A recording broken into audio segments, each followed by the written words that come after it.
Já pensou que vexame, né?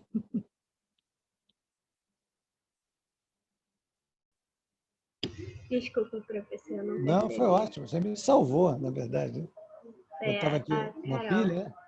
Deixa eu dar um share aqui de novo. Pronto. Tá? Eu vou repetir de propósito. Eu acho que isso chegou a pegar antes de faltar a luz. Vou repetir uma vezinha só mais, tá? Então, a gente acompanha um neurônio, percebe que na extremidade do seu axônio acabam as células de Schwann, aquelas que fazem o isolamento elétrico.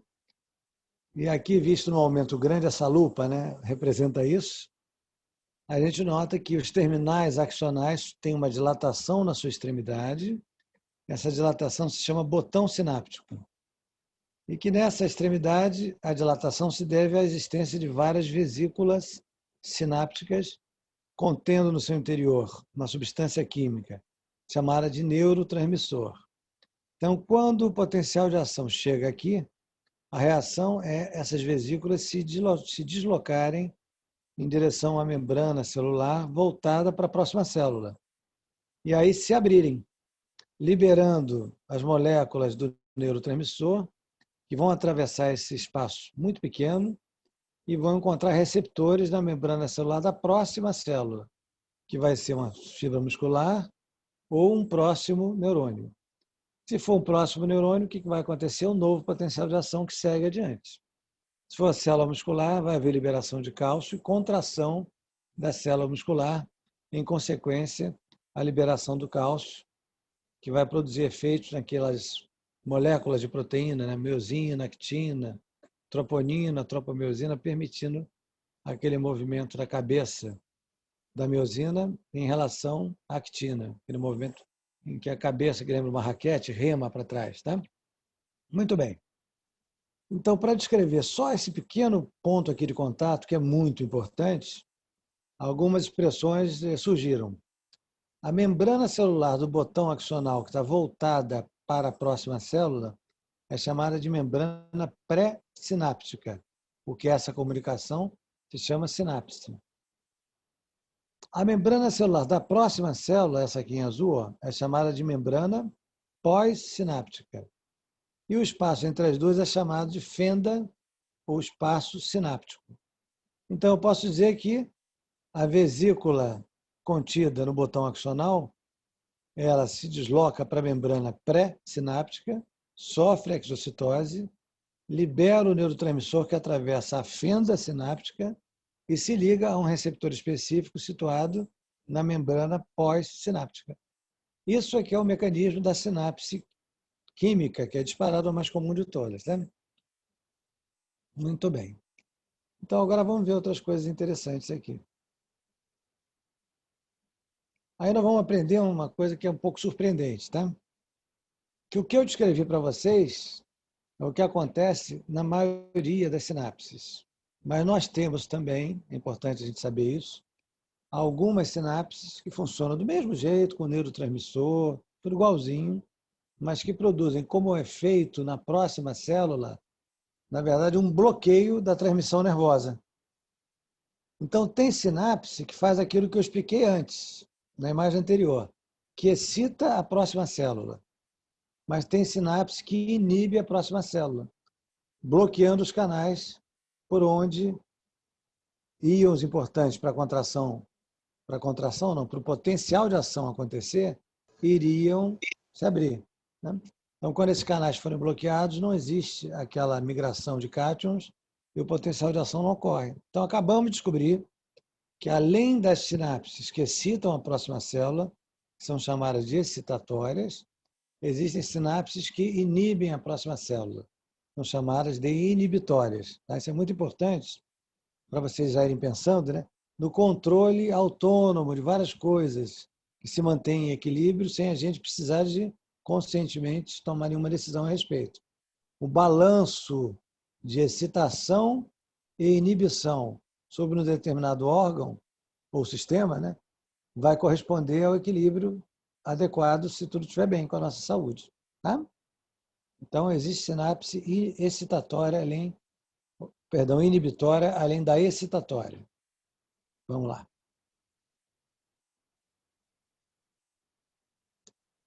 E aí um exemplo assim, só para não dizer que eu nunca falei, a transmissão entre uma célula muscular do coração e a próxima, ela se faz por um acoplamento preciso de canais iônicos da célula anterior com a próxima. Então, esse esquema esquisito aqui, né, é da membrana celular vista em aumento. Não sei se vocês lembram da biologia, que a membrana celular é formada por fosfolipídios, lembram disso, né? Os fosfolipídios de membrana. Então, é isso que está representado aqui, ó, uma membrana celular com seus fosfolipídios, outra membrana celular com seus fosfolipídios, né? Aí tem a camada interna e externa, e aí um canal iônico aqui que é perfeitamente acoplado, ó, com um canal iônico da próxima célula. São poros pequenos que há aqui nessas células. Isso tem um objetivo. Isso é bem pequenininho, né? É coisa de 2 nanômetros, 3 nanômetros, é muito pequeno mesmo. Isso é uma maneira da transmissão elétrica ser mais rápida ainda. Por quê? Porque aquela etapa da neurotransmissão usando a vesícula sináptica, né, que tem que se abrir, liberar o neurotransmissor atravessar a fenda sináptica, encaixar no receptor da fenda pós-sináptica e aí começar um novo potencial de ação, essa etapa é muito mais rápida quando os íons migram diretamente por esses canais. É por isso, gente, que o coração, em determinadas situações que não são desejáveis, pode chegar a 250 batimentos por minuto, 300, até o flutter, né, que é 600 batimentos por minuto, pode acontecer no átrio, por exemplo. O que não é bom, é péssimo, tá? Mas por que é possível que isso ocorra? Porque a transmissão elétrica é tão rápida, a transmissão de um potencial de ação para a próxima célula é tão rápida, que essa frequência cardíaca elevadíssima, ela pode acontecer, tá? Então, o único lugar que tem é no coração. Aí eu voltei para cá, só para dizer que o evento final da sinapse com a fibra muscular é esse potencial de ação se prolongar por esse tubo aqui roxo, chamado de tubo T, porque é perpendicular à membrana, né, celular, e ao caminhar por aqui esse estímulo, ele vai liberando cálcio contido nessas organelas de cor azul aqui, ó, que são equivalentes ao retículo endoplasmático. Lembra que tem isso na célula? Retículo endoplasmático rugoso para síntese de proteína. Retículo endoplasmático liso para guardar coisas dentro, né? Então, o que fica guardado dentro do retículo endoplasmático liso da célula muscular é fundamentalmente cálcio. E como a célula muscular tem aquele radical sarco, lembra que eu falei para vocês, né? Então, esse retículo aqui é chamado de retículo sarcoplasmático e não endoplasmático. Então, no retículo sarcoplasmático, o cálcio que está armazenado será liberado quando o potencial de ação que chegou por essa sinapse química na junção neuromuscular, que é o nome mais moderno da placa motora, significa a mesma coisa, esse estímulo, então, vai ser prorrogado, prolongado ou conduzido pelo túbulo T, que vai estimular os retículos sarcoplasmáticos a liberar cálcio. O cálcio vai ser oferecido às proteínas que formam a parte verdadeiramente contrátil do músculo, né, que são as miofibrilas, os filamentos que fazem isso, as proteínas, né, elas são chamadas de miofilamentos, o nome mais bonito para não dizer proteína contrátil, né? Então, ao invés de falar proteína contrátil, você fala miofilamentos. Os famosos são a miosina e a actina, que estão colocados assim, ó, entrecruzados. Na hora que o cálcio é oferecido a esses filamentos, eles se cruzam mais ainda.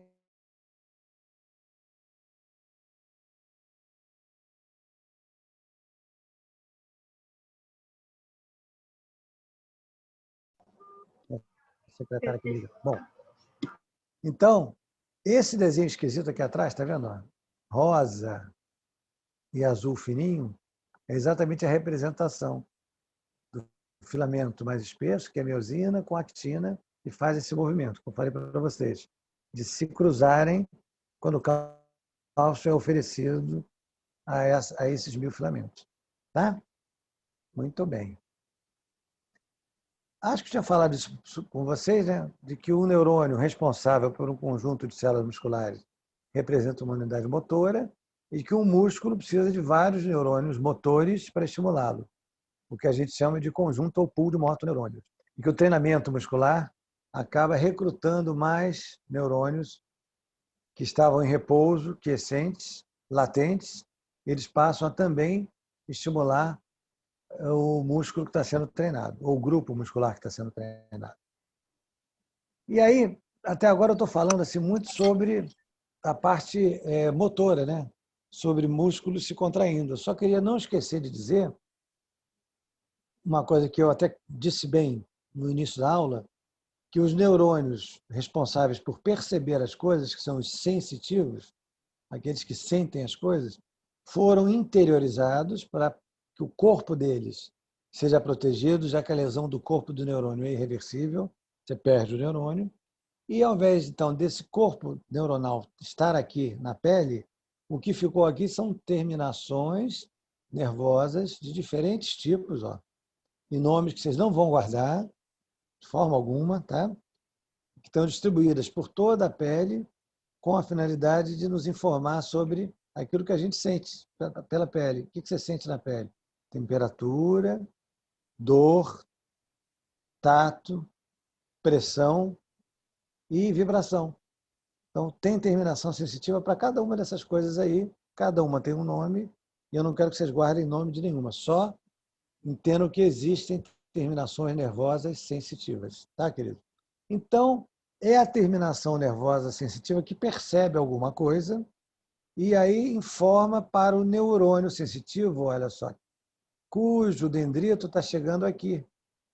Então, a terminação nervosa, por exemplo, essa roxa. Isso aqui que nós estamos vendo embaixo já é um dendrito de um neurônio sensitivo que vai levar essa informação embora. A mesma coisa aqui, ó. A terminação nervosa é verde, o corpúsculo de Pacini. Não precisa guardar isso, não. Mas o que está saindo aqui debaixo dele? O dendrito de um neurônio sensitivo. E assim por diante, tá? Então, isso é uma maneira de proteger o corpo do neurônio, mas deixar alguma coisa na superfície capaz de perceber o que está acontecendo lá fora. Tá bom, gente? E aí nós temos alguns neurônios, algumas terminações nervosas que são específicas dos músculos, que aí eu gosto sempre de repetir, mesmo que eu já tenha falado em músculo, aproveito e repito em neuro. Uma delas, ó, está situada no interior dos tendões, aqui dentro. Ó.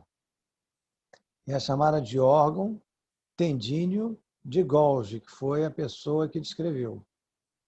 Existe uma gíria para ela no meio da educação física que é OTG, as primeiras letras de cada palavra, OTG. Quando vocês escutaram alguém falar em OTG, isso, tá? Então, o que acontece no órgão tendíneo de Golgi? Ele consegue perceber que sensação que essa terminação sensitiva é capaz de sentir. Ela é capaz de sentir o estiramento do tendão. Quando o tendão, então, estira, até um limite a partir do qual ele poderá se romper, isso é possível, desde que o músculo seja muito potente e haja um desequilíbrio entre os dois. Exemplo, tendão com tendinite crônica. Por exemplo, você tendo um músculo potente e um tendão com tendinite crônica, ele pode até arrebentar, né? Mas mesmo dependente disso, um tendão saudável, se eu treino demais a musculatura e ela hipertrofia muito rápido, sem dar tempo ao tendão para se adaptar a isso, ele pode romper. Então, como é que a coisa funciona? O órgão tendíneo de Golgi percebe que a tensão está excessiva e olha só a setinha azul aqui, ó. Ele informa isso, ele transfere essa informação para um neurônio sensitivo. Esse neurônio sensitivo vai até a medula espinhal, não sobe para o nosso encéfalo, ou seja, a gente não pensa sobre isso. Da própria medula vem um neurônio motor que vai à fibra muscular. E aí faz o quê? Vamos pensar, se está havendo risco de ruptura do tendão, o que eu preciso? Contrair mais ainda a fibra muscular ou relaxar? Relaxá-la, né? Então, agora que vocês já possuem o conhecimento de que existem sinapses inibitórias, lembram disso? Essa sinapse aí, do neurônio motor que está voltando para o músculo, o vermelho, é uma sinapse inibitória, que inibe o músculo e faz ele se relaxar, reduzindo a tensão do tendão e o risco de ruptura do tendão. Tá? Muito importante para vocês isso, viu? O uso de esteroide anabolizante faz o músculo crescer rápido demais. Além disso, infiltra a pessoa inteira com água, né? Por isso que o sujeito fica todo redondinho. Essa infiltração que a gente vê na tela subcutânea Está nos músculos também, está nos tendões. E o tendão infiltrado por água, ele tem as suas fibras, ao invés de agrupadas, muito próximas, afastadas, com água no meio delas, permeadas por água. E aí isso é muito fácil de entender quando eu digo para vocês assim, se eu pego uma resma de papel, dessa que a gente compra para impressora, tento rasgar ela inteira, não consigo, né? Mas se eu afastar as folhas e rasgar uma a uma, eu vou conseguir romper essa resma inteira, se eu quiser. Vou rompendo folha por folha, no final a resma inteira foi cortada. É a mesma ideia, tá? O tendão tem várias fibras. Se eu afastá-las, porque eu infiltrei água aí, as fibras separadas entre si podem se romper muito mais facilmente do que se estivessem unidas. Junto a isso, eu aumento a potência do músculo por causa do esteroide anabolizante, que foi quem infiltrou com líquido o meu tendão. O resultado, o tendão rompe com facilidade, tá, queridos? Diferente de uma outra terminação sensitiva que não está no tendão, e sim no meio das fibras musculares. Essa terminação sensitiva aqui ela é muito interessante, porque ela percebe o quê? Ela é capaz de sentir o quê? A mesma coisa. O quanto estas fibras musculares estão estiradas. Essa terminação se chama fuso neuromuscular. Por quê? Porque ela está envolvida por uma cápsula aqui, ó, que tem o formato exato de um fuso, olha só. Mas o que tem aqui dentro é absolutamente equivalente a uma fibra muscular. E o que está envolvendo a fibra aqui como se fosse uma mola, né? É o neurônio sensitivo, quer dizer, uma terminação, na verdade, né? Sensitiva que vai avisar ou vai transmitir ao neurônio sensitivo a seguinte informação: o quanto esta fibra está estirada também, relaxada. E aí essa informação vai à medula, do mesmo jeito que a anterior, do órgão tendino de Golgi, e volta um neurônio motor que, quando fizer sinapse com a fibra muscular agora, diferente do que eu expliquei para o tendão, vai fazer com que a fibra se contraia, ao invés de se relaxar. Então, para que serve essa terminação sensitiva? Lembra que eu falei, né, no período passado, né, que o músculo ele tem um tônus, mesmo em repouso, né? Então, esse mecanismo dessa terminação sensitiva mantém um tônus muscular mínimo de repouso e é responsável por uma coisa muito interessante, que é atuar, sobretudo, na musculatura que nos mantém em pé, em ortostática, ou seja, a musculatura antigravitacional. Por quê? Porque você, estando em pé, por exemplo, dando uma aula, né? Fazendo um discurso, uma palestra, uma conferência, você não fica pensando permanentemente no quanto vai contrair os músculos do seu membro inferior para não cair, para vencer a ação da gravidade. Então, sem que nós percebamos, durante a palestra, a aula, a conferência, nós vamos fletindo o quadril, fletindo o joelho, fazendo flexão dorsal, ou seja, vamos esboçando o infinitésimo de um agachamento. Né? No momento que isso vai acontecendo, esses sensores percebem que a fibra muscular está relaxada além do que deveria e, por esse mecanismo reflexo, estimulam a fibra muscular para ela voltar a se contrair e a gente voltar a manter a posição antigravitacional. Então, eu dizia que isso permite que animais quadrúpedes, ruminantes, que têm esse hábito, né, possam dormir em pé. Cavalo dorme em pé, boi dorme em pé, jumento dorme em pé. Por quê? E mesmo dormindo, os 4 membros mantêm um tônus muscular suficiente para que eles não caiam. Por quê? Porque o fuso neuromuscular informa permanentemente se as fibras dos membros, as fibras musculares dos membros, não estão relaxadas demais a ponto de permitir a queda. Na hora que elas vão relaxar além do que devem, esse estímulo reflexo faz elas voltarem a se contrair. Tá? Então, muito interessante. É uma musculatura basicamente antigravitacional. Muito bom. Então, vamos lá, queridos. E o reflexo conhecido, né, porque aparece em televisão, aparece em todos os assuntos, quando se discute neurologia, tem sempre esse exame do martelinho no joelho. Né? Então, vamos só entender isso uma vez. Não tem nada demais. Ele também usa o fuso neuromuscular. Então, eu sempre imaginei que uma martelada no tendão patelar fosse produzir o reflexo patelar por causa do órgão tendíneo, né? Que está no tendão. Mas não é isso.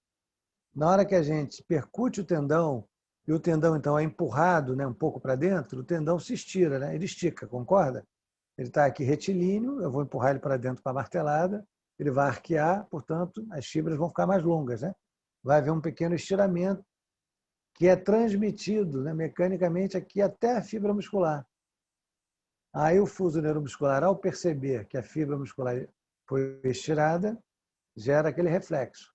Informa a medula pelo nervo sensitivo, o nervo motor volta, só que esse neurônio motor é do tipo inibitório, lembram, né?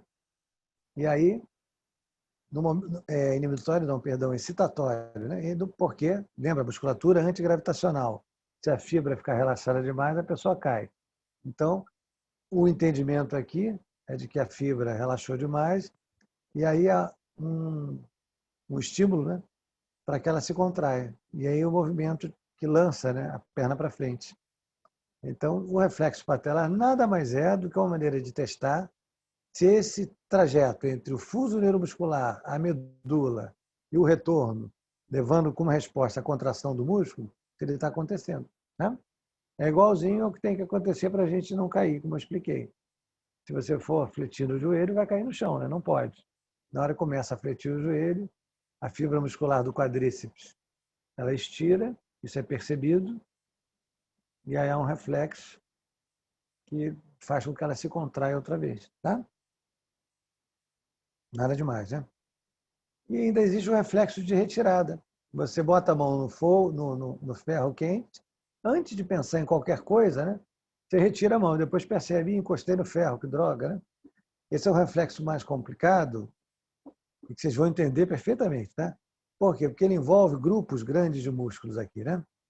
Então, quando muitos músculos são envolvidos, isso significa que a informação de que você encostou no ferro quente vai chegar na medula. Aí olha o que eu vou dizer como é fácil.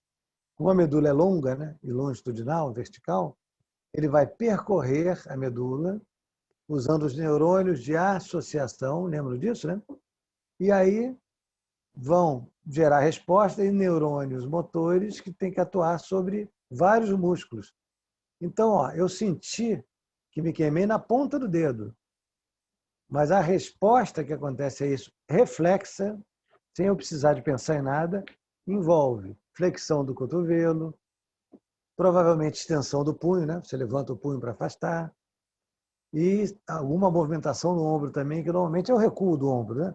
Então vejam quantos grupos musculares aqui se contraíram instantaneamente, reflexamente, sem eu precisar de pensar no assunto, a partir de um estímulo que aconteceu lá na extremidade do dedo. Isso é porque nós temos neurônios que vão associar diferentes segmentos da medula espinhal e permitir que as respostas partam do segmento coerente com a musculatura que vai ter que ser ativada. Seja um segmento, sejam dois, três, quantos forem necessários. Então, esse é um reflexo que ele é multissegmentar, mas é um reflexo do mesmo jeito. A única coisa que tem diferente é que vários segmentos participam dele. Esses segmentos são conectados funcional e anatomicamente por neurônios de associação verticais que há na medula espinhal para isso mesmo. Tá? Nada demais, né? E aí a gente chega numa divisão do sistema nervoso que é um pouco anatômica, um pouco funcional e que é oficial, e que é boa. Eu acho que conseguiram uma solução interessante. É uma coisa muito difícil, né? Então, o sistema nervoso ele foi dividido em central, que é o quê? Tudo aquilo que está contido no encéfalo e no canal vertebral da coluna. Isso é o sistema nervoso central. O que estiver do lado de fora é sistema nervoso periférico. Então, como a gente divide o esqueleto em axial e appendicular, arbitrariamente, né? Aqui também. Todo o sistema nervoso que estiver contido no interior do crânio e no canal vertebral é sistema nervoso central. Não interessa que estrutura seja. Tudo do sistema nervoso que estiver fora do encéfalo e fora do canal vertebral vai ser chamado de periférico. Aí, analisando o sistema nervoso periférico, o que está fora do encéfalo e fora do canal vertebral, aí eu vou ver que ele tem uma parte sensitiva, são os neurônios que sentem as coisas, né? que levam a informação em direção ao sistema nervoso central, e tem os neurônios de resposta, chamados de motores, porque no final a resposta vai significar a contração de algum músculo. Pode ser estriado-esquelético, pode ser o cardíaco, pode ser o músculo liso de uma víscera do tubo digestório, pode ser o músculo liso de uma glândula qualquer que vai ter que se contrair para ejetar o seu hormônio, por exemplo. Ejetar não, secretar, né, o seu hormônio. Tá? Então, a parte periférica se divide em sensitiva e motora. Quando eu olhar só os neurônios motores, aqueles que são destinados, tem como alvo vísceras. Esse conjunto, então, de neurônios motores destinados às vísceras serão chamados de sistema nervoso autônomo. Então, o que é o sistema nervoso autônomo? Oficialmente, é o conjunto dos neurônios motores que se destinam a estimular as vísceras. O sistema nervoso periférico, cuja parte motora, ou seja, cujos neurônios motores se destina ao aparelho locomotor, é chamado de sistema nervoso somático. Então, vamos aqui fazer mais uma vez essa divisão, que não tem nada de complicado, né? Os neurônios sensitivos não têm subdivisão, só chama neurônio sensitivo, todos eles. Não interessa se vem de uma víscera, do osso, do músculo. Já os neurônios motores são subdivididos. Se eles forem em direção à musculatura estriado-esquelética, aos ossos, às articulações, ao aparelho locomotor, vão ser chamados de sistema nervoso somático. Se eles se dirigirem a vísceras de qualquer sistema, cardiovascular, respiratório, endócrino, digestório, urinário, todos eles, fora o aparelho locomotor, eles vão ser chamados de sistema nervoso autônomo. Quando vocês treinam um atleta, sobretudo a parte aeróbica do treinamento, e começam a verificar a melhora daquelas variáveis fisiológicas, deixa eu tirar da frente uma coisa que apareceu aqui sem o meu desejo, perdão, tá? Começam, então, a acompanhar aquelas variáveis fisiológicas do tipo pressão arterial, frequência cardíaca, né? Frequência respiratória. A gente vai percebendo que o treinamento tem algum impacto aqui, ó, no sistema nervoso visceral, motor visceral, ou sistema nervoso autônomo, que melhora esses parâmetros. Baixa a frequência cardíaca, reduz a pressão arterial, para uma mesma demanda, para um mesmo esforço. E aí vem a última coisa que eu tenho a dizer para vocês nessa subdivisão. Como o sistema nervoso visceral é autônomo, por isso ele se chama sistema nervoso autônomo, as respostas, já que ele é só motor, lembra que é só motor, tá, gente? As respostas aqui não são controladas conscientemente. Então, elas resultam de um balanço entre duas subdivisões desse mesmo sistema aqui. Então, o sistema nervoso autônomo, que é formado pelos neurônios motores que se destinam às vísceras, ele se divide em dois grupos, ou duas metades, uma chamada de simpático e outra de parasimpático. Isso é uma diferença funcional e anatômica. O neurotransmissor do sistema nervoso simpático é um, o neurotransmissor do sistema nervoso parasimpático é outro. E mais importante, os efeitos fisiológicos, aí eu quero chegar lá, né? Desses dois sistemas são antagônicos. Para o aparelho cardiovascular, por exemplo, que é o mais badalado, no aparelho cardiovascular, o sistema nervoso parasimpático exerce um efeito inibitório. Então, ele reduz frequência cardíaca, pressão arterial, força com que o coração se contrai, ao passo que o sistema nervoso autônomo simpático, ele é excitatório. Então, ele aumenta a atividade cardiovascular, aumenta a frequência cardíaca, a força com que o coração se contrai, em consequência disso, a pressão arterial, o volume injetado por cada, ou a cada sístole, portanto, débito cardíaco. Mas isso não é verdadeiro para todos, não. Quer ver o contrário? Olha só. No sistema digestório, quem é excitatório é o sistema autônomo parasimpático. Então, se eu ativar o sistema nervoso parasimpático, no sistema digestório, o que eu vou verificar? Um aumento da velocidade com que o tubo digestório executa a peristalse, vou ver um aumento no volume das secreções digestivas todas, suco gástrico, suco entérico, todas as enzimas, a quantidade de ácido produzida no estômago, tudo isso é estimulado. Então, quando nós nos alimentamos, é a hora de ter uma atividade parasimpática prevalecendo no tubo digestório, né? Muitas vezes, essa atividade parasimpática, que no sistema digestório é excitatória para ele, né, para a digestão acontecer, como nós sabemos que os sistemas são antagônicos, né, se eu aumento a atividade parasimpática, eu diminuo ou antagonizo, né, a atividade simpática. Aí as variáveis cardiovasculares caem, isso pode causar até um pouco de sonolência, né, por redução da pressão arterial, redução do fluxo sanguíneo para o encéfalo, já que é um desvio de sangue para o tubo digestório, coisas relacionadas. Então, há um momento da digestão. Tá bem? Então, eu não queria nunca que vocês ficassem com uma ideia errada na cabeça de que sistema simpático sempre excita, sistema parasimpático sempre inibe. Não. Depende do sistema fisiológico que a gente esteja considerando, se é o digestório, se é o respiratório, se é o cardíaco ou cardiovascular. Tá bom, queridos? Então, guarda isso aqui, ó, sistema nervoso central, dentro do encéfalo, dentro do crânio e da coluna vertebral. No crânio está o encéfalo, na coluna vertebral está a medula espinhal. Tudo fora serão nervos do sistema periférico. O sistema periférico, a parte para sentir as coisas, que são os nervos sensitivos, e outra para responder, que são os nervos motores.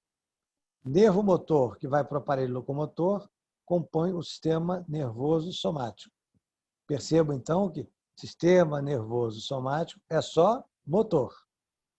Os neurônios motores que forem para as vísceras vão compor o sistema nervoso autônomo. Então, novamente a mesma coisa, lembrem, reparem, que o sistema nervoso autônomo é só composto por neurônio motor, não sensitivo. E como esse sistema tem que controlar vísceras, e o controle de vísceras é involuntário, ele acaba tendo uma subdivisão funcional para gerar um equilíbrio entre uma parte que é o sistema nervoso simpático e outra que é o sistema nervoso simpático, que envolve nervos diferentes, neurotransmissores diferentes, e que são antagônicos, um em relação ao outro. Então, eu preciso exatamente estar sempre mantendo um equilíbrio entre a atividade simpática e parasimpática, ideal para o funcionamento do organismo naquele determinado momento. O treinamento aeróbico, olha o que eu vou dizer agora, como vocês vão entender, né? Como é legal entender as coisas. Aumenta a atividade parasimpática e reduz a atividade simpática. Não durante a execução, mas cronicamente, daqui a 8 semanas, em média.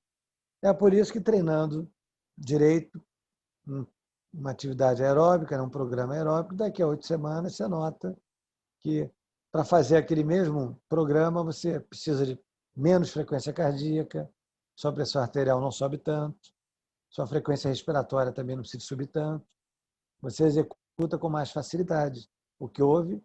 A adaptação, não aguda, mas a adaptação crônica ao exercício físico. Está começando a haver.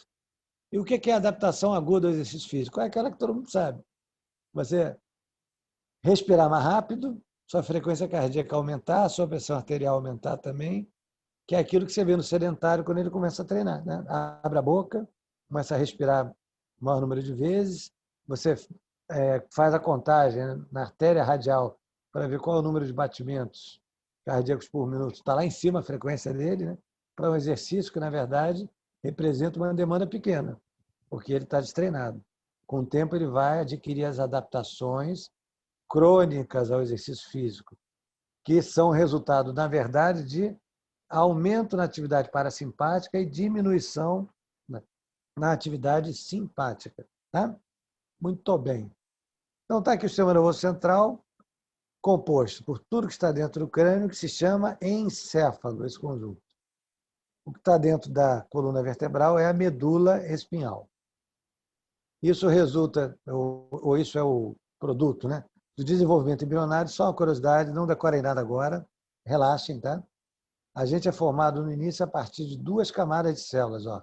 O disco embrionário são só 2 lâminas. Daqui que a gente vai surgir. Tá? Aí, num dado momento, aparece na lâmina mais externa, que vai dar origem à pele, né? Uma estrutura chamada notocorda que induz a formação disso aqui. Ó. Relaxem, tá? Só curiosidade. Como se estivesse assistindo na televisão um programa qualquer. Então, essa estrutura chamada de notocorda, um corte transverso, né, do embrião, ela induz acima dela, ó, o que seria a pele, assim, o que vai dar origem à pele, né, aí sim, invaginando até formar um tubo. E esse tubo, então, mergulha aqui no dorso do embrião. Esse fechamento do tubo acontece ó, do meio em direção às extremidades. Olha só, aqui já fechou. Aqui ainda não acabou de fechar. E aí, esse tubo é que vai dar origem a todo o sistema nervoso central, tá, gente? A parte que está dentro do crânio vai se dilatar bastante. Vai dar origem ao encéfalo, que é dilatado. A parte que está dentro do canal vertebral vai permanecer com um diâmetro mais ou menos estável, menor, corresponde à medula espinhal. Vamos ver isso. Olha só. Olha que bacana. Ó. O folheto externo, que vai dar origem ao ectoderma, a pele, se invaginando, invaginando cada vez mais.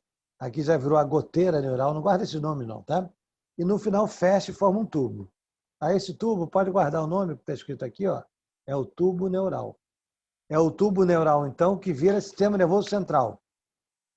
No crânio ele se dilata, vira um encéfalo. Na coluna vertebral ele fica praticamente igual, quer dizer, cresce, porque o embrião é muito menor que o adulto, óbvio, né? Mas ele fica com um diâmetro comparável, mais ou menos, ao do próprio canal vertebral e corresponde à medula espinhal. É isso que eu queria dizer. Às vezes o fechamento desse tubo é incompleto e porções do sistema nervoso central ficam expostas no dorso da criança, que é aquele tubo que tem que fechar, como eu mostrei para vocês, não fechou direito.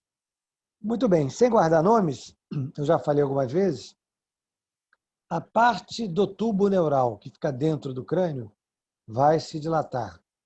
Essas dilatações são vesículas, chamadas de vesículas encefálicas, que vão dar origem ao encéfalo. E tem nome que eu não vou guardar, não quero que vocês guardem. Tá?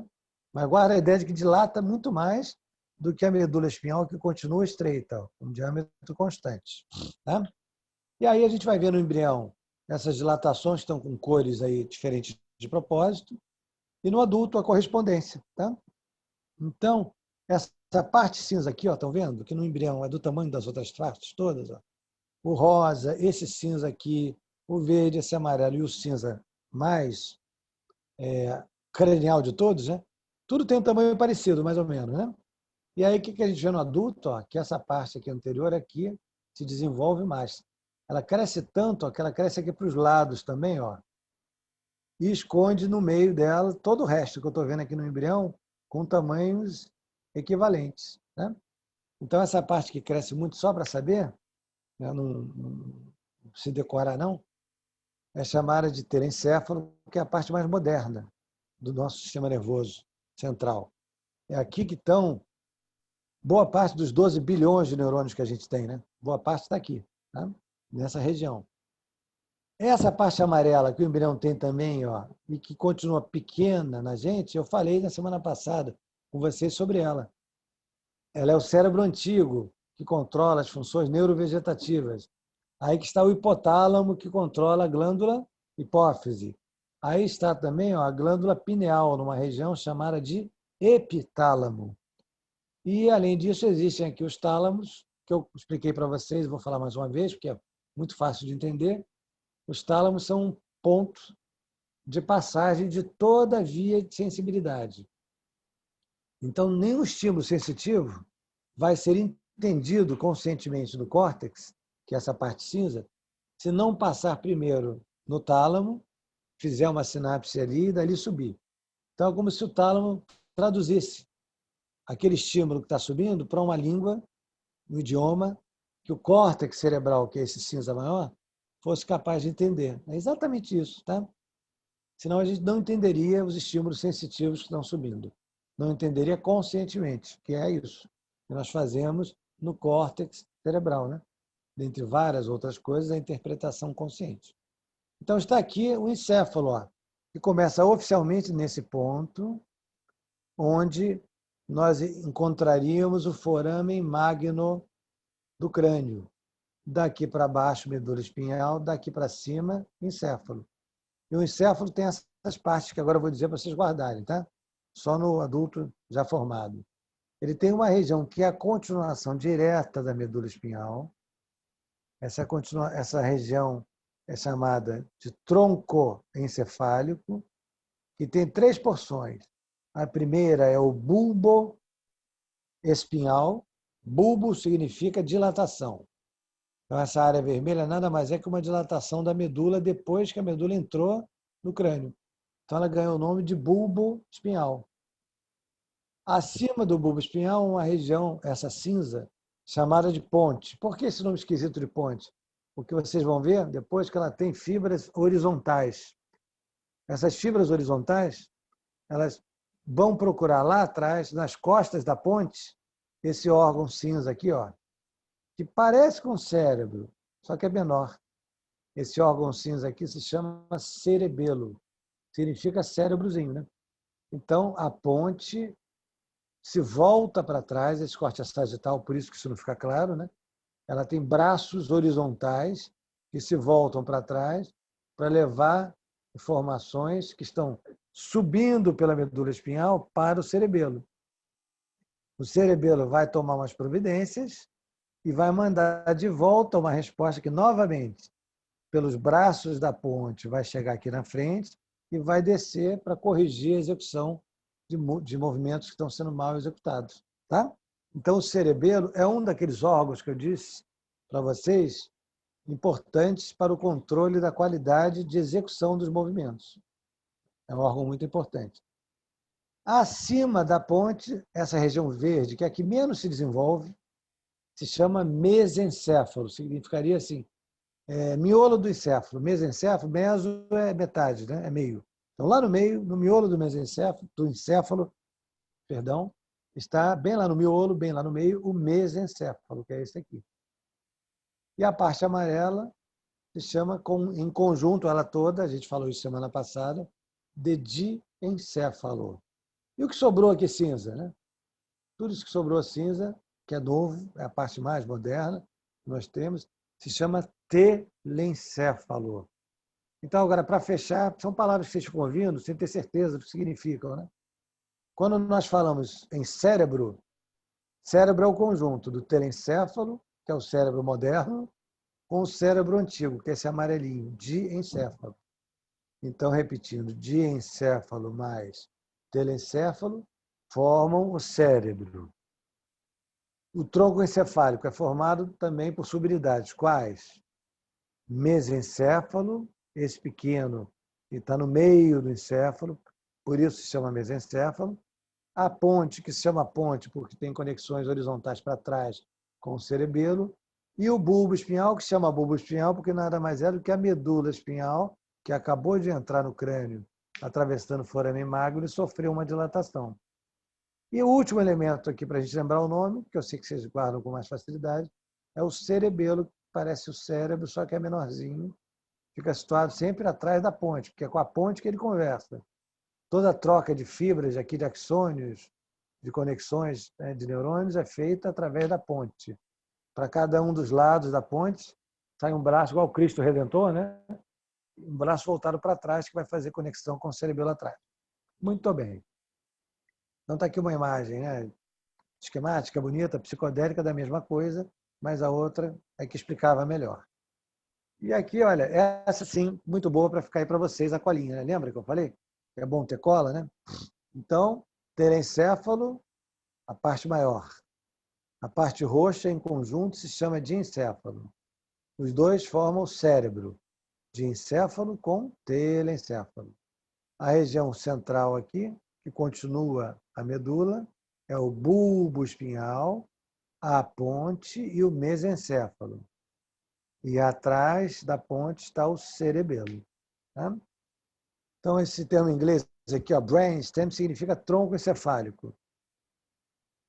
subdividido em mesencéfalo, ponte e bulbo, ou medula oblonga, que é como se dizia antigamente, tá? Atrás do cerebelo.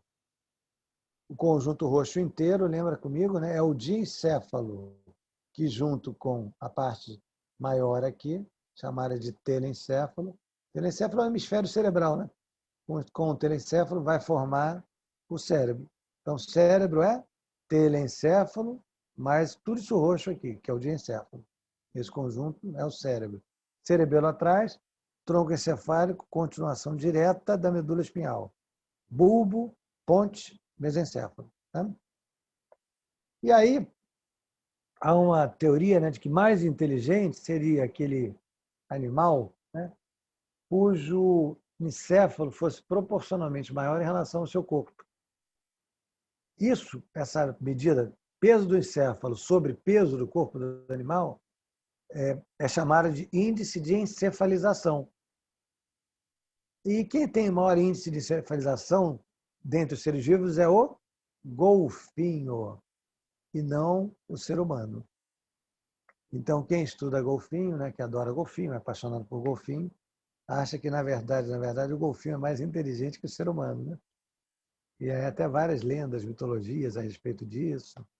Tem o boto cor-de-rosa, né, na Amazônia, que vira gente. Tem gente que... Isso é uma lenda, né? Diz que aquela civilização, lembra, da Atlântida, a civilização perdida no fundo do mar, né? Os seus habitantes deram origem aos golfinhos, que eram mais evoluídos.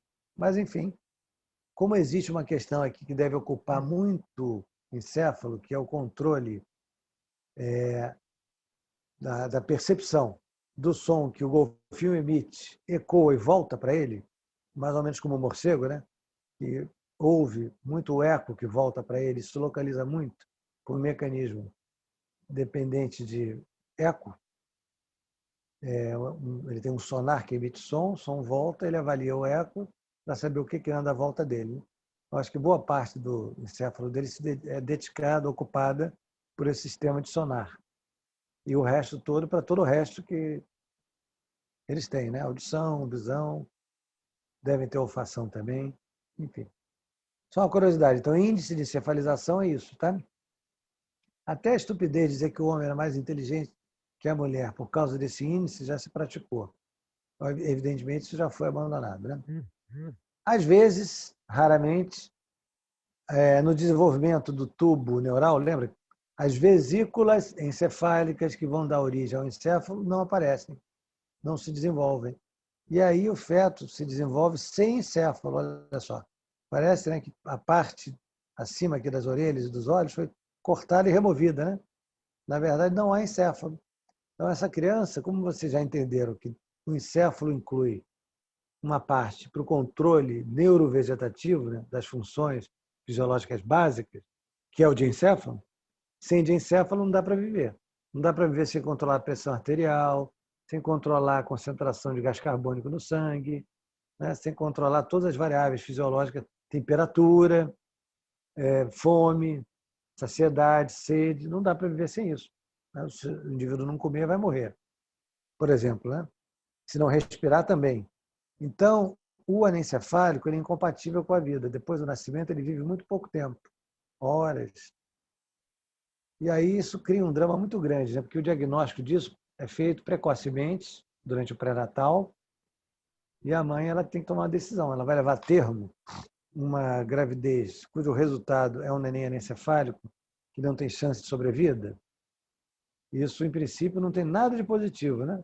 Mas há uma questão para a gente considerar que vai depender muito da elevação espiritual dessa mãe. Olha o que eu vou dizer. Excetuado o problema do encéfalo não existir, enquanto essa criança estiver no útero, portanto, estiver sendo mantida pela mãe, todos os seus órgãos são normais. Então, essa criança representa uma oportunidade raríssima, dificílima, para a doação de coração, de rins e de outros órgãos, de pulmões, que existe essa doação, esse transplante combinado de coração com pulmão, entre outros aí que eu não estou lembrando, até osso, né? Para neonatos que nasceram com problemas congênitos, com anomalias congênitas. Né? Então, se essa mãe for um espírito muito elevado, né? Ela será capaz de levar essa gestação ao final, simplesmente para que o filhinho dela possa permitir que o filhinho de várias outras mães tenham chance de sobreviver, já que o dela não vai ter. Mas, via de regra, o que normalmente acontece, não é isso, né? Uma criança mal formada gera, na maioria das mães, eu tive um filho que nasceu com uma anomalia cardíaca, tá? Muito grave. E, então, vivi no hospital, ele viveu 11 anos, vivi muitos meses, né, com ele dentro do hospital. Eu descobri que tem dois tipos de mãe. A mãe que, quando nasce um filho doente, ela quer que ele morra logo para engravidar rápido e ter um filho normal. Esquecer aquilo tudo, que ela não é capaz de lidar com aquele problema. E tem a mãe bacana, né, que se apaixona por esse filho doentinho e fica ao lado dele até o final, seja ele qual for. Então, tem mãe que diz assim, eu estou muito nervosa, está muito pesado para mim, vou passar uma semana em Nova York. Eu testemunhei isso, tá? Quando eu estava no CTI com meu filho. Outro trocou, outro casal transferiu a criança do hospital, porque naquele hospital em que eu estava com meu filho, estavam lutando para a criança sobreviver. Então foi para um outro hospital onde não fossem investir na criança, porque a ideia era a criança falecer o mais rápido possível para poder engravidar e ter um filho normal, entre aspas, né? Então a reação das pessoas é muito imprevisível, é um troço muito doido. Eu sei que isso não tem nada a ver com anatomia, tá, pessoal?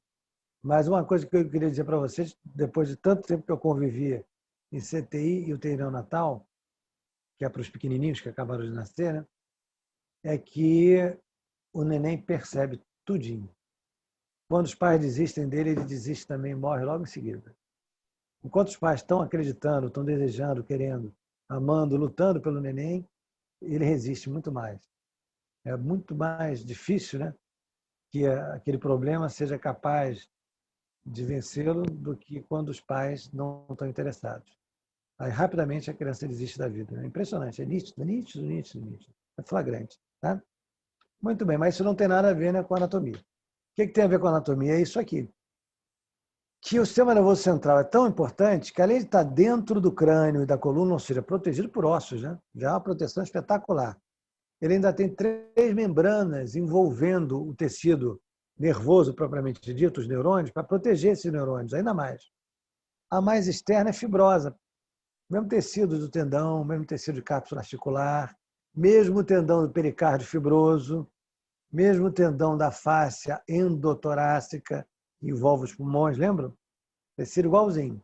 Então, essa camada externa, que é mais resistente, é chamada de dura mater. Mater significa matéria, né? Material. Fala por que esse nome?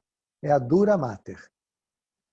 Aí, numa secção aqui que é frontal, olha aqui os pavilhões auriculares aqui, né? Então é um corte frontal logo à frente das orelhas. Aí a gente percebe a mesma coisa que eu já sabia, que existe a camada muito dura, chamada de dura mater. E aí eu vou acompanhar com detalhes vocês aqui, ó, vou mostrar com detalhe a vocês, que abaixo da dura mater tem uma segunda lâminazinha aqui, ó, que vem até aqui embaixo. Né? Essa segunda lâmina, ela emite septos, ó, para dentro. Estão vendo? E a última camada é aquela que está colada diretamente sobre o tecido nervoso. Então, essa camada intermediária, que tem, sim, uma faixa lisa, parecida com a dura mater, embora não tenha resistência da dura mater, logo abaixo da dura mater, essa aqui, ó, que vocês estão vendo. Essa lâmina que emite vários septos para dentro, essa região dos septos parece uma teia de aranha. Então, ela foi chamada de aracnoide por causa disso. Então, eu tenho externamente a dura mater, depois vem a aracnoide, e se eu olhar bem, a aracnoide, que é uma membrana lisa, emite septos para a profundidade. Esses septos vão se fixar na membrana mais profunda de todas, que é essa aqui, ó, em contato íntimo com o tecido neural. Então, abaixo da aracnoide, que tem essas trabéculas que lembram uma teia de aranha, está uma membrana muito fina, que seria igual eu falar pleura visceral, igual eu dizer folheto visceral do pericárdio seroso. Aquela membrana fina, transparente. uma camada de células só que produz líquido e absorve líquido na mesma quantidade, recobrindo, então, o tecido nervoso e os vasos sanguíneos, artérias e veias relacionados ao tecido nervoso. Tá? Essa camada mais fina é chamada de pia mater. Pia significa fina, delicada. Tá? Seria parecido com o termo parva, da safena parva, né? Que é mais delgada, mais delicada. Pia mater. Então, quais são as 3 meninges ou membranas que envolvem o sistema nervoso? Em geral, o nome delas é esse, são meninges. A mais resistente, parece pericárdio fibroso, é a dura mater. A mais íntima, que parece o folheto visceral do pericárdio seroso, parece a pleura visceral, é a pia mater. Entre as duas, existe uma membrana intermediária, obviamente, entre as duas, chamada de aracnoide, que tem esse nome porque, apesar de ser uma membrana uniforme, ela emite vários septos em direção à pia mater, a mais profunda dela, e esses septos lembram a teia de aranha, daí o nome aracnoide. Tá? E aí acontece uma coisa interessante. Primeiro, essas membranas envolvem a medula espinhal também, tá, gente? E eu queria dizer de forma genérica, para vocês não terem que decorar, que o sistema nervoso central, no encéfalo, ele tem cavidades, chamadas de ventrículos encefálicos, que nem tem ventrículo no coração. Esses ventrículos são 4, né? 2, um em cada hemisfério cerebral, ou seja, 2 que são laterais, e depois tem mais 2 medianos. Um aqui nessa região, que é o terceiro ventrículo, e outro aqui nessa região entre a ponte e o cerebelo, que é o 4º ventrículo. Então, o que eu queria dizer para vocês? Sem decorar primeiro, segundo, terceiro, quarto ventrículo, nada disso. Que o encéfalo tem cavidades internas dotadas de vasos sanguíneos aqui, ó, que formam plexos semelhantes, mais ou menos, a capilares, aqui, em todos eles, todas as cavidades existem.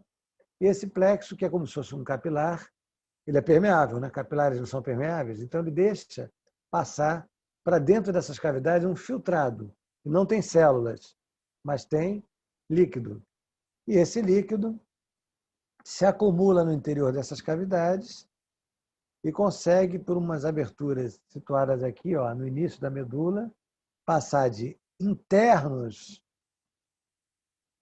ao encéfalo, eles conseguem passar para periféricos à medula espinhal e ao próprio encéfalo. Para causar que efeito? Para que o tecido nervoso, o sistema nervoso central, fique imerso em líquido. Tem líquido dentro e líquido em volta. Isso é que protege o sistema nervoso de choque mecânico. Senão, cada vez que você saltasse para fazer um ataque no vôlei, né? Um bloqueio, até mesmo para arremessar o basquete, a cada salto, na aterrissagem, haveria uma concussão cerebral. O cérebro ia bater no crânio e vocês iam ter uma concussão. Então, o que impede isso é esse amortecimento a líquido. Nós temos líquido no interior do encéfalo, produzido pelo próprio encéfalo, né? Nas cavidades internas dele, e esse líquido acaba por aberturas que há logo ali no início da medula, na altura do bulbo espinal, na verdade, há aberturas que permitem que esse líquido que está no centro do encéfalo consiga ir para a periferia, tanto do encéfalo quanto da medula espinhal. Tá? Esse líquido se chama líquor, ou líquido céfalo-raquidiano, é sinônimo. Tá? E aí, no final de tudo, só uma curiosidade, né? O espaço onde esse líquido transita é exatamente aqui, ó, abaixo da meninge aracnoide, no meio dessas trabéculas que parecem teia de aranha. É por aqui que o líquor circula quando ele consegue abandonar as cavidades internas do encéfalo e se tornar ou circular perifericamente ao encéfalo. Olha só. Tá? E aí, olha o que acontece, que bacana, né? Que curioso. A meninge aracnoide, essa abaixo da qual o líquor circula, ela tem umas herniações para dentro de grandes veias cerebrais e essas herniações servem para ela devolver o líquor para o sangue venoso. Então, o líquor que é produzido nas cavidades dentro do encéfalo, que tem vasos sanguíneos permeáveis para isso, né? São os plexos que há ali dentro, depois esse líquor é devolvido para a circulação venosa através dessas herniações, ó, que somente a aracnoide consegue fazer aqui, ó, atravessando a dura mater, que é essa cinza, e caindo no interior de grandes veias que há no cérebro, cujo nome a gente não precisa saber. Então, essa parte aqui, que herniou para dentro das veias, ela é também permeável e ela devolve o líquor para as veias. Tá? Isso então permite uma circulação, né? Que eu vou simplificar aqui, não tem nada de complicado mesmo. Né?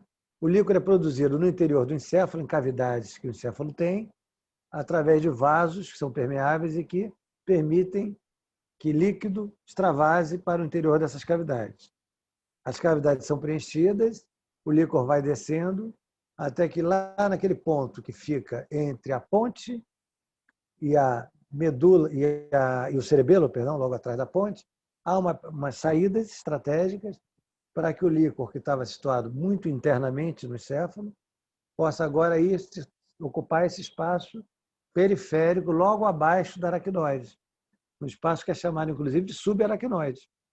Aí ele circula em volta da medula espinhal, em volta do próprio encéfalo e é devolvido para o sangue venoso através dessas herniações aqui que a aracnoide tem para dentro de grandes veias cerebrais. Essas herniações, última coisa que eu vou falar, tem esse nome esquisito, que eu vou dizer, de granulações, que são granuladas mesmo. Granulações da aracnoide ou granulações aracnoídeas, tanto faz, tá? Mas esses nomes eu não quero que vocês guardem, não. Guarda para mim que existe dura mater, aracnoide, pia mater, e o conceito, né, de que dentro do encéfalo é produzido líquor, e que o líquor depois circula perifericamente a todo o sistema nervoso central e é devolvido para o interior de veias cerebrais, volta para o sistema venoso. Só isso, tá? E a medula espinhal? O que é a medula espinhal? A medula espinhal é a parte do tubo neural que não se dilata, olha só, que não tem vesículas encefálicas. As vesículas encefálicas são essas aqui, né? E viram encéfalo. A medula espinhal tem diâmetro aparentemente constante. Onde que o diâmetro dela muda? Em dois pontos, onde ela faz conexão com os nervos periféricos relacionados ao membro superior e onde ela faz conexão com os nervos periféricos relacionados ao membro inferior. E o que isso pode ter a ver com o diâmetro da medula? O que tem a ver, gente, é que a quantidade de neurônios envolvidos nessas regiões é muito maior. Então, como o neurônio tem o corpo neuronal ocupando um volume, né? O corpo neuronal é mais ou menos esférico, se eu tiver muitos neurônios no mesmo lugar, isso acaba causando um aumento de diâmetro desse lugar. Então, os locais da medula espinhal onde tem maior quantidade de neurônios juntos são a parte cervical, porque é aqui, ó, na região cervical, que os nervos do membro superior fazem conexão.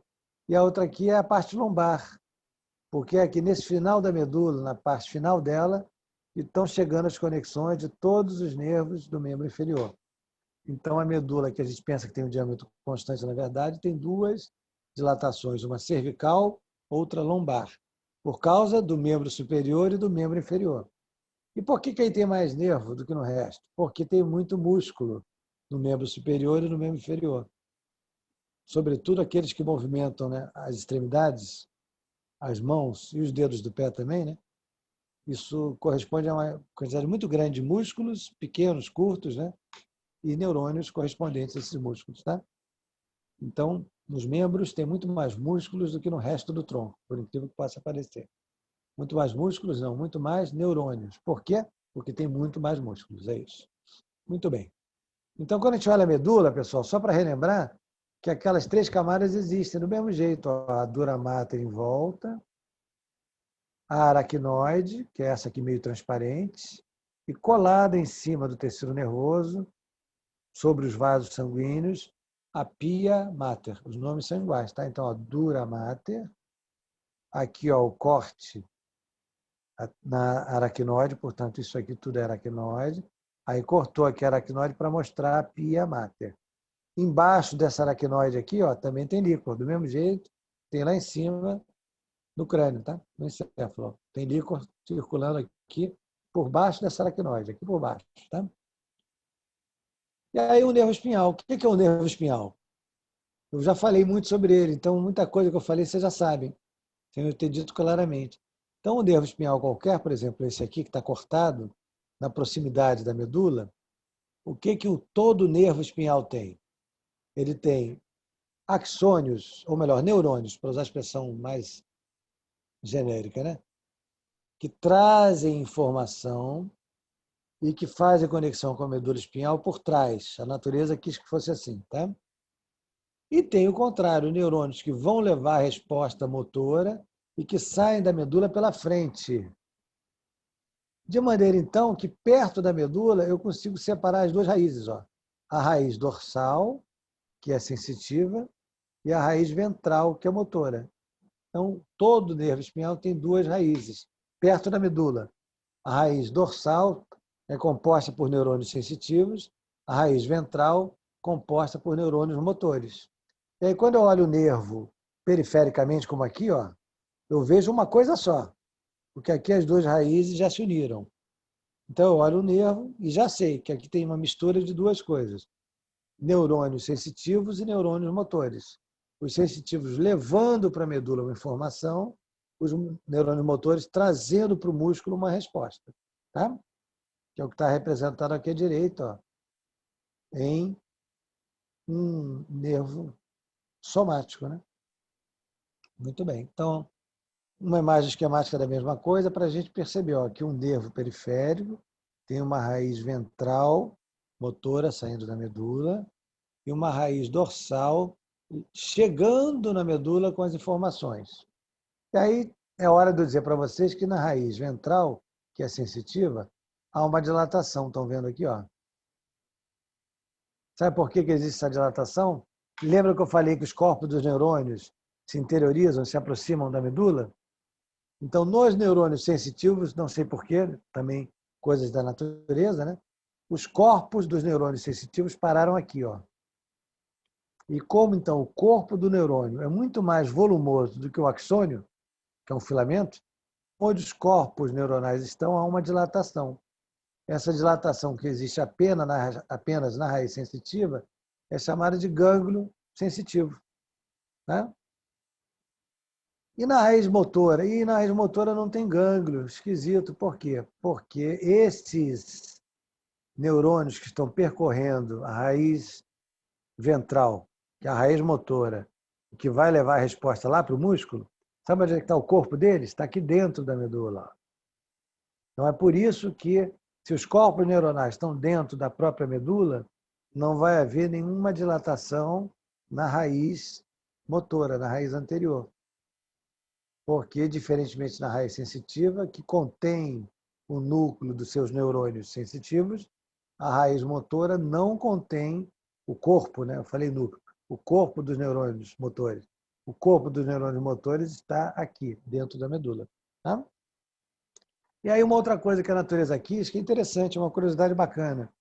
Em relação à sensibilidade na pele, a pele pode ser dividida em várias fatias. Ó. E cada fatia dessa tem a sua sensibilidade dependente de um pedacinho específico da medula. Esses pedaços, né, de medula, que eu estou chamando dessa maneira, que é uma maneira simplória de chamar, são chamados, na verdade, de segmentos medulares. E os segmentos medulares são exatamente, vou até voltar, para vocês entenderem, um segmento medular é uma porção da medula de onde parte um nervo espinhal. Então, o que delimita um segmento é exatamente um nervo espinhal. Olha esse nervo espinhal de baixo aqui, ó, e aqui existe outro em cima, não existe? Então, nesse pedaço de medula, nessa secção aqui de medula, para essa fotografia, há dois segmentos. Mas como é que você sabe que tem dois segmentos medulares aí? Tem dois nervos espinhais. Cada nervo espinhal ocupa um segmento da medula. Tá? Então, nós temos 8 nervos espinhais cervicais, são pares, tá? Um para cada lado. Mas por que isso? Nós temos 7 vértebras cervicais. Eu sei que vocês sabem que são 7 vértebras. Né? É porque o primeiro nervo cervical, ou o primeiro segmento, né? É nervo periférico, periférico, exatamente, cervical, ele tem sua origem acima da primeira vértebra cervical, olha só. Então, com isso, acaba havendo 7, né? Um acima e os outros todos a partir daí abaixo. Quando, então, nós considerarmos o resto dos nervos periféricos, aí eles têm o mesmo número das vértebras daquela região. Tem 12 nervos periféricos, ou raquidianos, né? Que é um nome bonito, né? Porque são nervos que vêm da medula, tá? Nervos raquidianos, torácicos, 5 lombares e 5 coxígeos, tá? 5 sacrais, às vezes 4, e também 4 ou 5 coxígeos. Apenas aqui, ó, na coluna cervical tem um a mais, que o primeiro nasce acima da primeira vértebra cervical. Então, essa divisão que vocês estão vendo aqui atrás em linhas é uma curiosidade só, tá, gente? Significa dizer que, por exemplo, eu vou dizer o que eu sei para facilitar para vocês. Ó, essa faixa de pele aqui, na altura dos mamilos, a sensibilidade dela é dada pelo quarto nervo torácico, que é esse aqui, abaixo da quarta vértebra torácica. Então, isso permitia a gente, na época que não tinha tomografia, ressonância, com a facilidade que tem hoje em dia, de abordar um paciente que sofreu um traumatismo, um hack medular, que perdeu a sensibilidade em um determinado nível, e ir olhando, ó, se ele perdesse a sensibilidade da altura dos mamilos, provavelmente por volta do quarto nervo raquidiano, que vem de onde? Do quarto segmento da medula, ou seja, a lesão foi no quarto segmento torácico da medula. Ele vem de lá, né? Apêndice tifoide, lembra que o externo tem um apêndice tifoide? Normalmente é o sexto nervo raquidiano, que ele vem de onde? Do sexto segmento da medula torácica, segmento que a gente chama de T6. Então, a lesão na medula seria onde? No sexto segmento. Cicatriz umbilical era normalmente no 10º segmento. Se eu pegar o espaço entre a cicatriz umbilical e a sínfise púbica, meio do caminho dos dois, era o 12º segmento torácico. E a gente acertava muito isso, né? Você vinha com algodão para não machucar o paciente, não doer, obviamente. Ele de olho fechado, você ia perguntando, está sentindo, está sentindo, está sentindo? Tô, de repente ele dizia, não estou. Onde ele dizia que não estava mais, significava que daquele ponto para baixo é que houve a lesão na medula. Se foi, por exemplo, na cicatriz umbilical, a lesão na medula eu já sabia que era no 10º segmento torácico. Porque há essa correspondência, que podia não existir, né, gente? Podia ser tudo misturado, um mosaico. Aí, essa divisão em faixas de pele, chamadas de dermátomos, tomo é corte, né? Dermátomo significa cortes de pele, faixas, né? Que respeita a sensibilidade cutânea, não haveria, ia ser uma grande mistura. Então, a gente não poderia fazer essa manobra clínica, por exemplo. Tá?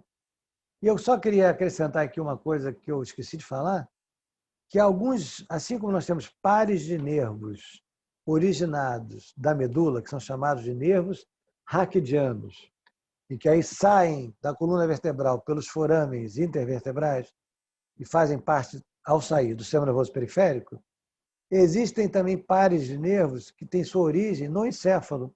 Tá? A gente não imagina, mas existem. São 12. A gente chama de, então, pares cranianos. Não é bom, né? Devia ser pares encefálicos, né? Assim como tem nervo raquidiano, não se fala nervo vertebral, se fala nervo raquidiano. Então, o nervo do crânio não devia ser chamado de nervo craniano, e sim de nervo encefálico, mas o nome é craniano, você não vai conseguir agora fazer com que esse nome mude mais, tá? Então, os pares cranianos são 12, para quem é da medicina, é muito importante saber. Nós temos que dizer para eles, primeiro par craniano é o nervo olfatório, segundo par craniano é o nervo da visão, o nervo óptico. Aí tem 3 nervos cranianos que são nervos por os músculos que movimentam o olho. O terceiro par, o quarto e o sexto par cranianos. Aí eles têm que saber onde esses nervos estão, tá? O 7º nervo, que é o facial, é aquele que inerva a musculatura da face. Quando a vovó tem derrame, que entorta a boca para um lado, né? É porque aquele lado ali, a musculatura está funcionando, o lado oposto ficou paralítico por causa do derrame. Aí o lado que está funcionando puxa, desvia o rosto, né, para ele. O 8º par é o que tem a ver com a audição e com um sistema que diz para nós a posição da nossa cabeça no espaço. Portanto, é aquele que, quando funciona mal, a gente tem labirintite ou até escuta mal, é o nervo vestíbulo coclear. O 9º par é o glossofaríngeo, que inerva faringe base da língua. 10º par, nervo vago, que inerva todos os órgãos até a metade inicial do intestino grosso. Tá? Então, passa pelo pescoço, tórax, abdômen, e vai quase que todo o tubo digestório. Não é só tubo digestório, não. Aparelho cardiovascular, sistema respiratório, sistema urinário, todo esse trecho imenso, né, que vai do pescoço, tórax, abdômen, depende do nervo vago. O nervo vago, esse par, que é o 10º, né, vou dizer, vocês vão entender, é fácil, né? Ele é que é o nervo, olha o que eu vou dizer agora, como vocês vão entender. Ele é o nervo motor visceral parasimpático. Então, aquilo que eu falei para vocês, o que é o sistema nervoso autônomo? É formado pelos nervos motores das vísceras. Pode ser de dois tipos, simpático e parasimpático, né? Quem é o parasimpático? Quase todas as vísceras têm inervação parasimpática dependente desse nervo comprido à beça, que surge dentro do encéfalo, dentro do crânio, e que desce até quase que o final do intestino grosso. Tá? É o nervo vago. 11º par para vocês é importante, que é o nervo que inerva é terrível, né? O nervo que estimula o trapézio, o esternocleido. Tá? Então, quando você propõe um exercício que movimenta esternocleido e trapézio, se o indivíduo consegue movimentar esses músculos, é porque o 11º par, chamado de nervo acessório, está funcionando bem. Tá? E o último, que é o 12º par, movimenta a língua. Então, às vezes, quando o paciente tem algum derrame, ele descobre que ele morde a língua. Porque, como são dois nervos que movimentam a língua, chamado de hipoglossos, né? Se um não movimenta mais, o outro desvia também, que nem na face. A língua desvia para o lado, você morde a língua sem querer.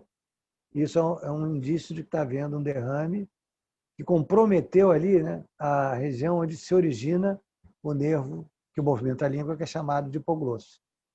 E o único par que eu não falei, só para dizer que eu falei de todos, é o 5º par, chamado de trigêmeo. Assim como o 7º par, o facial, é aquele que inerva a musculatura toda da face, o 5º par, que é o trigêmeo, traz a sensibilidade. Então, por exemplo, a dor de dente, aquela dor horrorosa que a gente tem, ela é levada, a informação da dor é levada pelo nervo trigêmeo, que é basicamente o nervo de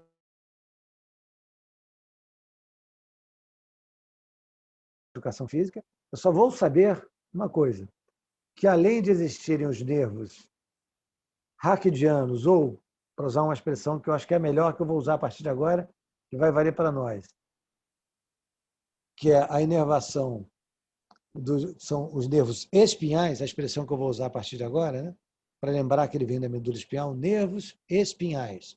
Nós temos também nervos originados do encéfalo, que infelizmente são chamados de cranianos ao invés de encefálicos, e são 12 pares que fazem coisas importantes que, para a educação física, por enquanto, não justifica a gente ficar decorando nem detalhando.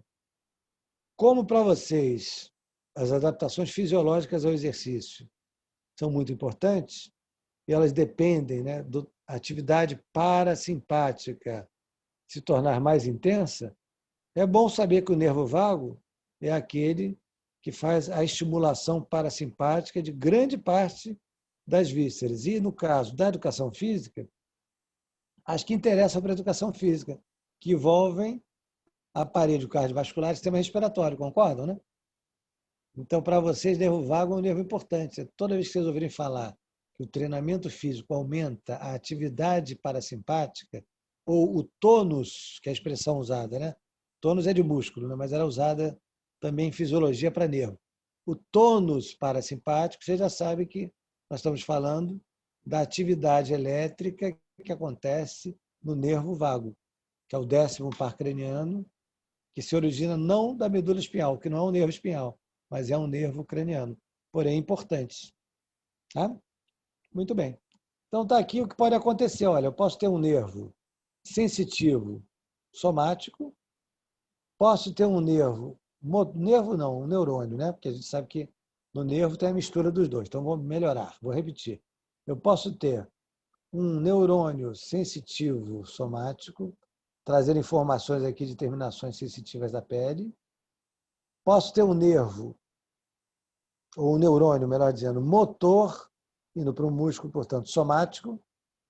Posso ter nervos viscerais, nervos sensitivos vindos das vísceras, e posso ter os nervos motores, ou neurônios motores, melhor dizendo, para as vísceras de dois tipos, simpático ou parasimpático. Lembrando que no mesmo órgão, por exemplo, aqui o coração, o simpático e o parasimpático são antagônicos. No caso do coração, o simpático excita, o parasimpático reduz a atividade, inibe. Tá? Então é isso. Qualquer fibra sensitiva pode ser somática ou visceral. Qualquer fibra, quando eu falo fibra, estou querendo dizer neurônio, tá? Então, qualquer neurônio sensitivo pode ser somático ou visceral. Qualquer neurônio motor pode ser somático, se for para o músculo estriado-esquelético, ou visceral, se for para uma víscera. Se for para uma víscera, vai ser de dois tipos, simpático ou parasimpático. Lembrando que eles são antagônicos e a gente não pode dizer que o simpático sempre é excitatório e o parasimpático sempre é inibitório. Isso é falso. Isso é verdadeiro, por exemplo, no aparelho cardiovascular. No sistema digestório, é exatamente o contrário. Quem excita é o parasimpático, quem inibe é o simpático. Tá? Então, aqui, uma imagem do sistema nervoso autonômico mostrando para vocês de onde vêm as fibras, ou os neurônios que fazem parte desse sistema. Tá? Então, fibras parasimpáticas virão daqui, ó, do nervo vago, que é formado dentro do encéfalo. Essa estrutura aqui é o tronco encefálico, vocês já conhecem. Ó. Tronco encefálico, cerebelo e cérebro. Né? Então, é no tronco encefálico que nasce o nervo vago, que é enorme. Tem mais algum lugar que tenha nervo parasimpático, além do nervo vago? Tem. Lá embaixo, ó, no sacro, tem mais alguns nervos que surgem do sacro que também são parasimpáticos, que vão para as vísceras pélvicas. Então, é a soma do nervo vago, que pega quase todas as vísceras, mas os nervos aqui do sacro, que pegam só as vísceras pélvicas, essa soma aí é que acaba conseguindo cobrir a inervação parasimpática de todas as vísceras do corpo. Tá? E a inervação simpática? Eu falei da parasimpática agora, que depende do nervo vago e dos nervos sacrais. E onde é que está a inervação simpática? Anatomicamente falando, já entendi funcionalmente, mas anatomicamente, de onde é que eles vêm? Eles vêm daqui, ó, do segmento, todos os segmentos torácicos da medula espinhal, até o início, até o segundo segmento lombar. Tá? Não lembra que a medula é dividida em vários segmentos? Então, de onde vem a inervação simpática? Ó, vem do primeiro, segundo, terceiro, até chegar no 12º nervo raquidiano torácico e ainda